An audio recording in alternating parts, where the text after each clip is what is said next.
안녕하세요. 니르연구소의 이한경입니다. 잠재적 위험 체크를 진행하도록 하겠습니다. 약간은 중립 상황으로 넘어가고 있지만 1번이 너무 크기 때문에 급등락이 계속 발생할 수 있다. 그렇게 봐주시면 될 것 같고요. 그 1번 상황을 이제 하나씩 살펴보도록 하겠습니다. 자, 잠재적 위험 체크에서 제일 큰 위험은 딱 이겁니다. 추가 금리 인상이고요. 양적 긴축이 두 가지입니다. 저는 전자보다 후자가 더 위험하다 보는 게 시장의 자본을 축소시켜버리는 거는 여기서 발생할 거기 때문입니다. 4월 단기 조정의 결과물이 결국에는 4월이 그랬죠. 올랐다가 내렸다, 올랐다가 내렸다. 점점 내려가고 있었죠. 근데 이게 내려오는 폭의 정도가 추가 급락을 만들어낼지, 이게 급락을, 완전한 급락으로 해서, 제가 우려하는 2400까지 가버리는지, 아닌지를 테스트를 해야 되는데, 저는 우리나라 지수 자체로 봤을 때는 2600 언저리, 2550저리 언저리에서 한번 방어를 하고 올려주고, 그 다음에 3000까지 갔다가 다시 2400으로 가서 2400이 진정한 위험 구간으로 들어오지 않을까, 그렇게 봅니다. 원래 3300에서 이게 고점이잖아요. 3300에서 여기서 40% 빠지면은 거의 이제 저점이라고 보시면 되는데 1320이죠. 그러니까 2000까지는 빠져야 된다라고 보시면 되죠. 진짜 위험 상황이 오면. 그러니까 그때는 코로나처럼 쫙 빠질 수 있는 그런 상황이라고 보시면 됩니다. 그거 생각하시면서 대응을 해주시면 될 것 같고요. 지금은 이제 우리가 봐야 되는 거는 이 그 양적 긴축의 규모를 정확하게 판단을 해야 되고, 그 규모의 파급 효과까지 시장에서 어떻게 느끼는가지, 시장이 느끼는 파급 효과까지 봐야 됩니다. 그게 제일 중요한 거라고 보시면 되고요. 다음 주부터는 장기금리, 단기금리 할 것 없이 채권 가격이 아마 올라갈 거예요. 이 금리 인상 때문에. 미리 올라간 정도면 다행이고요. 그리고 이거 끝나고 난 다음에 5월에 0.5bp, 6월에 0.7bp라고 하면 금리 인상 또 되겠죠. 그럼 5월 중에 이거 올라가는 거의 변폭에 따라서 스트레스를 받을 겁니다. 지금의 시장에서는 주식을 왜 팔아갖고 주가를 떨궜냐면 이 변폭에 대한 우려입니다. 이 0.5bp에 대한 우려가 아니라고 보시면 됩니다. 0.75는 좀 가한 건 맞거든요. 너희 가한 거 아니냐, 그거를 반문하는 거라고 보시면 될 것 같습니다. 저도 이거는 가한 거 맞는 것 같고요. 이때는 한번 부러져서 진짜 2400을 볼 수도 있다. 그러면 볼린저 밴드 상태에서는 우리나라는 지수가 볼린저 밴드 하단을 만나는 거라서 저는 그때가 진짜 진정한 매수 기회라고 보고 있는 거거든요. 그래서 5월도 간망인데 이때 조금 5월달 이제 어린날 이후에 잠시 올렸다가 또 내려가죠. 올려야 떨어질 게 있는 거예요. 더 크게 떨어지고 올려야 또 올리는 거에 따라가는 매수세들이 나오기 때문에 무조건 물리는 거거든요. 근데 이제 이거는 거시적인 위험이고요. 개별 종목은 또 다를 거예요. 이게 재밌는 건. 시장이 무너질 때는 개별 종목 좋은 종목 할 거 없이 다 무너집니다. 근데 시장이 이렇게 그래도 금리 인상을 한다는 건 시장이 건전하다는 거거든요. 그래서 그전에 성장했던 종목들하고 고포즈 위주로 이제 때리 패고, 그 다음에 개별 종목에서 급간 실적 대비 덜 오르는 종목들은 올라갈 수 있다는 겁니다. 그리고 흑자 전환 가능한 기업들도 올라갈 수 있다는 겁니다. 포인트가 이 딱 두 개예요. 저는 실적이 좋아지거나 흑자 전환이 돼서 또 좋아질 종목, 이 두 가지에 포커스를 맞춰서 투자를 하신다면 올해도 결국에는 시장을 이길 수밖에 없고, 시장을 이겨도 크게 이길 겁니다. 올해는 아마 시장이, 저는 연말 기준으로 3천을 가더라도 다시 또 내려올 거라고 보기 때문에 결국엔 박스권 안에 있지 않을까. 2900, 2000 앞자리가 2인 거는 변함이 없을 거라고 그렇게 보고 있습니다. 자, 러시아 우크라이나 전쟁입니다. 이게 이제 더 확전이 되고 있죠. 5월 정전협정이 돼야 되는데 지금 분위기가 전혀 안 나고 있습니다. 지난주 유엔 사무국에서 가서 사무총장이 갔는데도 협정 분위기보다는 유엔 사무총장이 있는 데다가 미사일을 쏴버렸대요. 이거는 뭐 협정 안 하겠다는 소리랑 똑같거든요. 그래서 강력하게 전쟁이 일어나거나 핵미사일이 나갈 수 있는데, 핵미사일 나가면 주가는 최소한 여기 있는 2400까지 이하로도 떨어질 수 있다. 그렇게 봐주시면 됩니다. 이게 상당히 문제점이고요.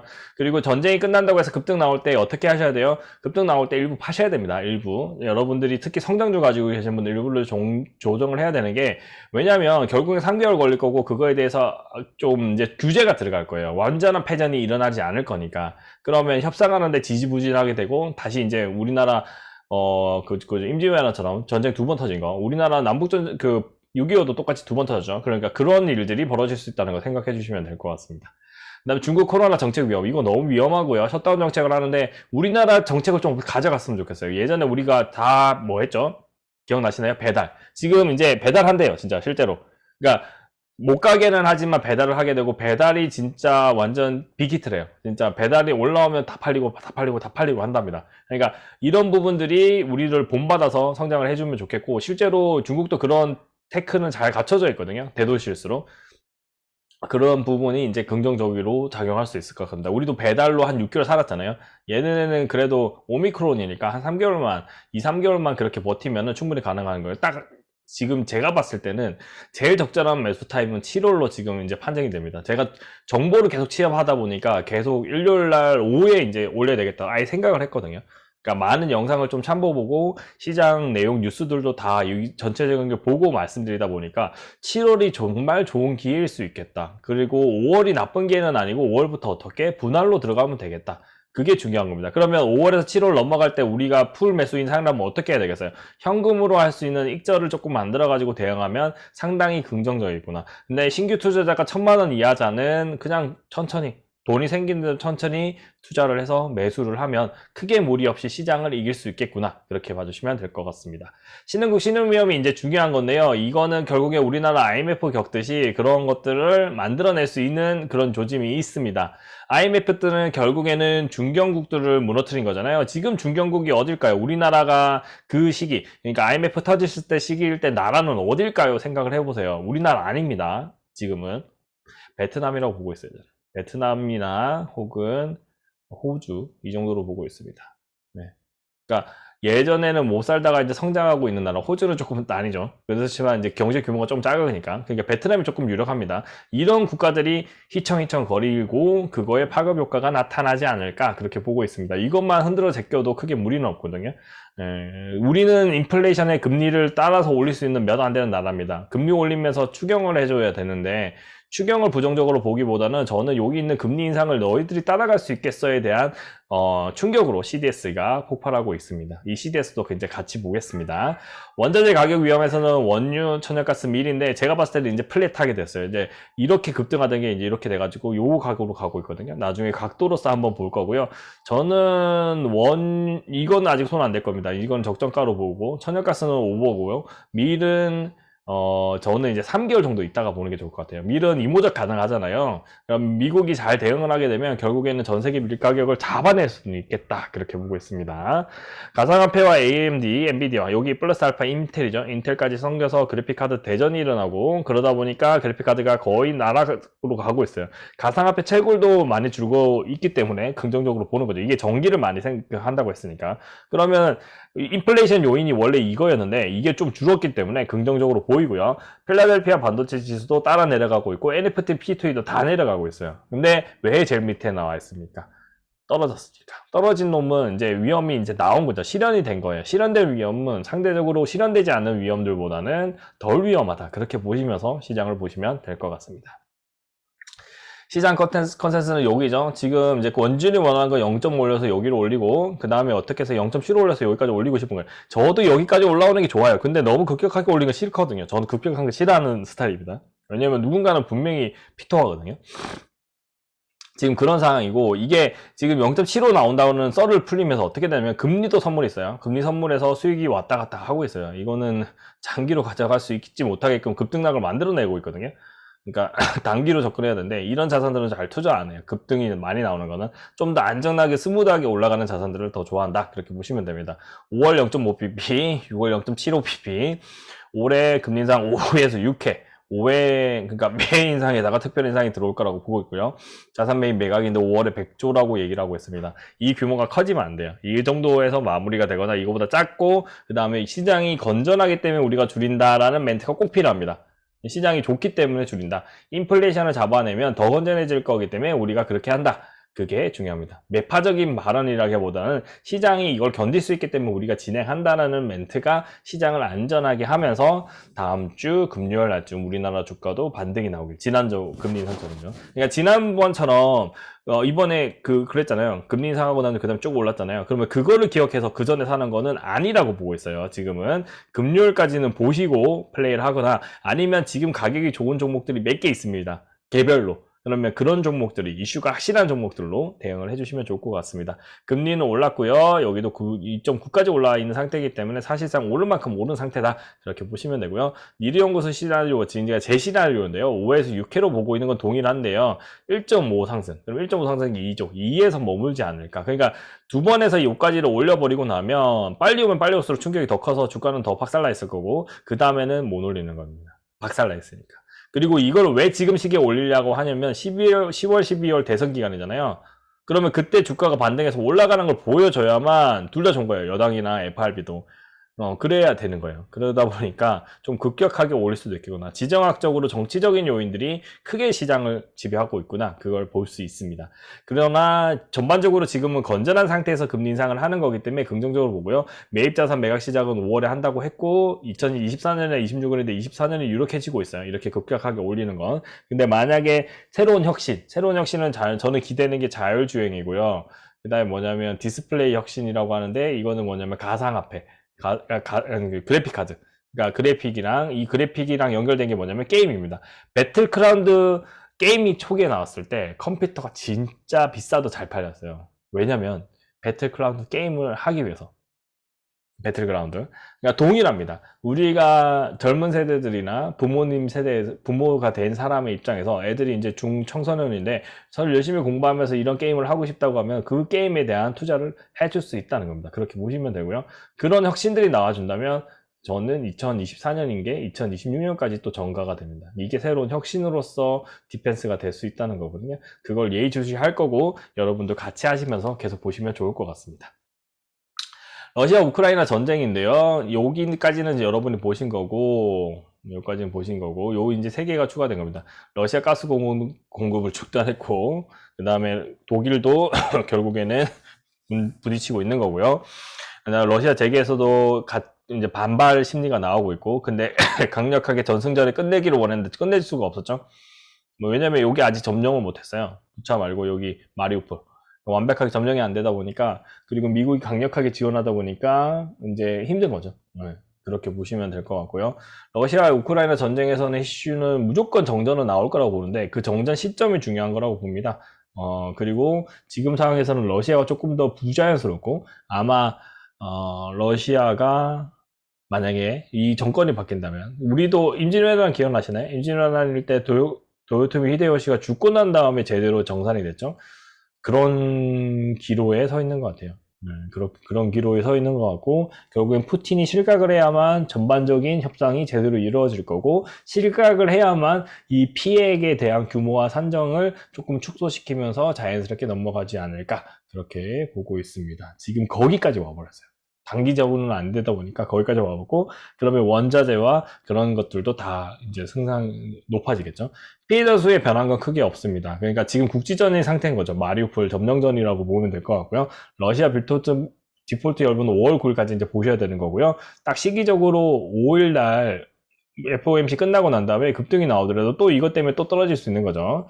러시아 정전협정은 X입니다. 10일 전후에 안 될 것 같고요. 전쟁 지속 여부가 더 많고 후속 조치하는데 3개월 걸린다고 하면 지금부터 빨리 5월 초에 하더라도 진짜 7월 28일이 진짜 안 좋은 날이구나 그렇게 보시면 될 것 같습니다. 저도 모르게도 이게 딱 땡겨버렸어요. 그래서 7월 28일까지는 조심하면서 대응해야 되고 현금 자산은 무조건 20% 이상 가져가시고 대출 자산을 안 쓴다. 그거 꼭 기억하시면서 대응해 주시기만 해도 올해는 지지는 않을 겁니다. 어떤 자산에 투자하더라도.